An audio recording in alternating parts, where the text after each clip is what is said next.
और मोदी, नीतीश और चिराग पासवान और कुशवाहा को हराना है। ये काम आपको करना है। इंसाफ को आप कामयाब करेंगे तो आपकी सीमांचल की सरजमीन पर आपकी एक सियासी क़यादत बनेगी इंशाअल्लाह ताला। AIMIM के प्रमुख असदुद्दीन ओवैसी ने मजलिस पार्टी छोड़ने वाले 4 MLA को जालिम और एहसान फरामोश करार देते हुए उन्हें जनता से हराने की अपील की है। असदुद्दीन ओवैसी ने स्थानीय विधायक अंजार नईमी पर 6 करोड़ रुपए लेकर RJD में शामिल होने का आरोप लगाया और कहा कि जिसे 6 करोड़ रुपए लेकर अपना ईमान बेच दिया वो आपका क्या भला कर सकता है। उन्होंने कहा कि 6 करोड़ क्या सोच कर लिया था, वो तुम्हारी औलाद के काम आएगा। तुम्हें गरीबों की चिंता नहीं हुई, अल्लाह इसका फैसला करेगा। उन्होंने कहा कि धोखे का जवाब बहादुरगंज, कोचाधामन, जोकीहाट और बायसी की जनता देगी। सुनिए बयान। 1800 किलोमीटर से दूर आकर यहाँ पर बार बार कह रहा है कि मुसलमानों का नेता होना चाहिए। क्या मारकर नहीं कहा था कि भारत का सबसे बड़ा पसमानदा नेता मैं हूं? नहीं कहा था मोदी ने? देखो आप, मैं क्या कह रहा हूं, मैं क्या हमारे हिंदू भाई के खिलाफ हूं? कभी नहीं रहूंगा। जो सच्चा मुसलमान है वो किसी हिंदू भाई या सिख भाई या ईसाई के खिलाफ नहीं हो सकता हो। मेरा लड़ाई से बोल इतना ही है, मेरे भाई मेरे को हिस्सा मिलना चाहिए मेरा। इस दौरान उन्होंने चिराग पासवान और PM मोदी और अमित शाह पर जमकर हमला बोला। असदुद्दीन ओवैसी ने आगे कहा, हमारे पोस्टर फाड़े जा रहे हैं। कोई आई लव मोदी या आई लव नीतीश कुमार का पोस्टर लगाए तो उसे सम्मान मिलता है, लेकिन आई लव मोहम्मद पर रोक लगा दी जाती है। ये दोहरा मापदंड नहीं तो और क्या है। राजनीतिक विरोधियों पर निशाना साधते हुए ओवैसी ने कहा, हमारे 4 विधायक जनता के भरोसे पर जीते और बाद में 6 करोड़ रुपए में बिक गए। और मोदी, नीतीश और चिराग पासवान और कुशवाहा को हराना है। ये काम आपको करना है। इंसाफ को आप कामयाब करेंगे तो आपकी सीमांचल की सरजमीन पर आपकी एक सियासी क़यादत बनेगी इंशाअल्लाह ताला।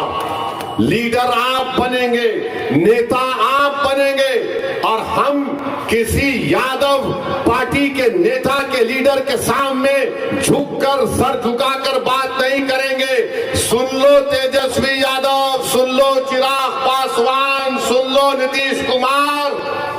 बात होगी अगर समाज की बात होती है, समुदायों की बात होती है, हर जात ने, हर बिरादरी ने, हर समुदाय ने अपना नेता बना लिया। अगर किसी ने अपना नेता नहीं बनाया तो वो बिहार के 19% मुसलमानों ने नहीं बनाया। ये बात सच है। आप खामोश बैठिए, मगर सच्चाई यही है कि आपका कोई नेता नहीं है।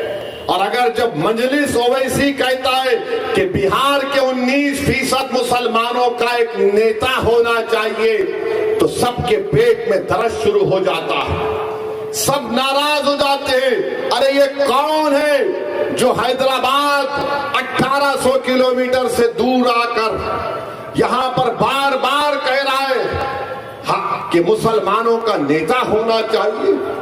क्या मारकर नहीं कहा था कि भारत का सबसे बड़ा पसमानदा नेता मैं हूं?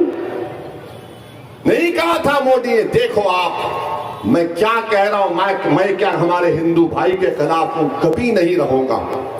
जो सच्चा मुसलमान है वो किसी हिंदू भाई या सिख भाई या ईसाई के खिलाफ नहीं हो सकता हो। मेरा लड़ाई से बोल इतना ही है, मेरे भाई मेरे को हिस्सा मिलना चाहिए मेरा। अपने संबोधन में असदुद्दीन ओवैसी ने वक्फ संशोधन कानून का भी जिक्र किया और कहा कि हमने नरेंद्र मोदी को कहा कि किसी भी सूरत में मस्जिद और कब्रिस्तानों पर कब्जा नहीं करने देंगे। ओवैसी ने आगे कहा कि संसद में वक्फ कानून के प्रावधानों की धज्जियां उड़ाकर हमने कहा कि सुनो, नरेंद्र मोदी और अमित शाह, हम अपनी मस्जिदों का सौदा नहीं करेंगे। और हम भारत के प्रधानमंत्री नरेंद्र मोदी से कह रहे हैं, मोदी जी, आपने वक्फ का काला कानून बनाकर आप ये समझ रहे हैं कि मस्जिदों को, दरगाहों को, खानकाहों को, कब्रिस्तानों को छीन लिया जाएगा। आप बहुत बड़ी गलती कर रहे हैं। हम मस्जिद को नहीं छोड़ने वाले हैं इंशाअल्लाह ताला। हम अपनी खानका, दरगाह और कब्रिस्तान को, ईदगाह की जमीन को नहीं छोड़ने वाले हैं। नीतीश कुमार, मोदी, चिराग पासवान और कुशवाहा साहब ने मिलकर एक ऐसा गंदा कानून बनाया है जिसके जरिए से हमारी मस्जिदों को छीनना चाहती है। मेरे भाई, मुत्तहिद रहिए। आपने देखा कि भारत की पार्लियामेंट में जो लोग कहते थे ये एक ओवैसी क्या करेगा, अल्लाह का बहुत बड़ा करम है कि अल्लाह ने अपने हबीब के सदक़े में मुझे बोलने की सलाहियत से नवाजा कर कहा हम इस काले कानून को नहीं मानते, ये बाबा साहिब अम्बेडकर के बनाए हुए संविधान के खिलाफ है। मैंने दस्तूरी कानूनी दलाइल देकर इस वक्फ कानून के एक एक सेक्शन की धज्जियां उड़ाकर आखिर में कहा, सुनो मोदी, अमित शाह, हम अपनी मस्जिद का सौदा नहीं कर सकते। मैंने उस कानून को फाड़ कर भारत की पार्लियामेंट पर रख दिया। फिर जब कमेटी बनाई गई पार्लियामेंट की, 128 पेजेस की रिपोर्ट मैंने लिख कर दी। 128 पेजेस की रिपोर्ट अगर कोई पढ़ना चाहता है, इंटरनेट पर अवेलेबल है, आप देख सकते हैं। एक 44 तरमीमात पर एक तरमीम के ऊपर 4-4, 5-5 सफे मैंने लिखे।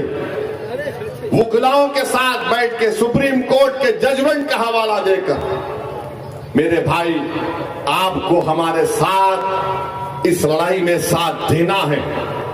आप साथ हैं हमारे इंशाअल्लाह ताला। तेजस्वी की तुलना शैतान से करते हुए असदुद्दीन ओवैसी ने युवाओं से अपील की और कहा कि आप नेता बनेंगे, हम किसी आधा पार्टी के नेता के आगे अपना सर नहीं झुकाएंगे। उन्होंने कहा कि सब समुदाय के लोगों ने अपना नेता बना लिया है, लेकिन बिहार के 19% मुसलमानों ने अपना नेता नहीं बनाया है।